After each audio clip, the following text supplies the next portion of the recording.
কাউকে বেশি আপন ভাবতে নেই। যাকে যত বেশি আপন ভাববেন সে তত বেশি আপনার বিশ্বাস নিয়ে খেলা করবে। কাউকে তার ভালো মন্দ বেশি বোঝাতে যাবেন না, এতে আপনি খারাপ হয়ে যাবেন। তাকে প্রথমে ছেড়ে দিন, সে যখন বিপদে পড়বে তখন সে এমনিতেই আপনার মূল্যটা বুঝতে পারবে। অন্যকে কাঁদিয়ে আপনি ভালো থাকবেন এমন প্রত্যাশা করা বাদ দিন। যে বিনা কারণে অন্যকে কাঁদায় প্রকৃতি তাকে নিজ দায়িত্বে কাঁদায়। সম্পর্ক ভিক্ষে করে চাইতে নেই, জীবনে কখনো কাউকে অনুরোধ করে ধরে রাখতে নেই। যে থাকার এমনিতেই থেকে যাবে।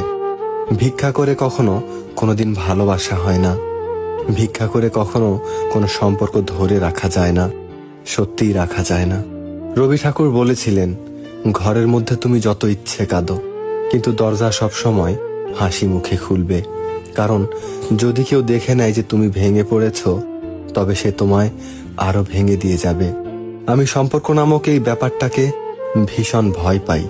আমি ভালোবাসার বিনিময়ে ভালোবাসা পাওয়ার আবদারকেও এখন ভয় পাই। কারণ মানুষ তার নিজের সুবিধা অনুযায়ী ভালোবাসে। এটাই হচ্ছে আজকালকার সম্পর্ক। তাকে বাধ্য করো না কথা বলার জন্য যে কথা বলতে চায় না। ব্যস্ত থাকো আর বুঝিয়ে দাও যে তাদের ছাড়া তুমিও থাকতে পারো।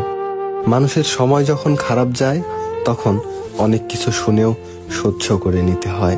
কথা হজম করতে শেখো, এটা তোমাকে জিততে সাহায্য করবে।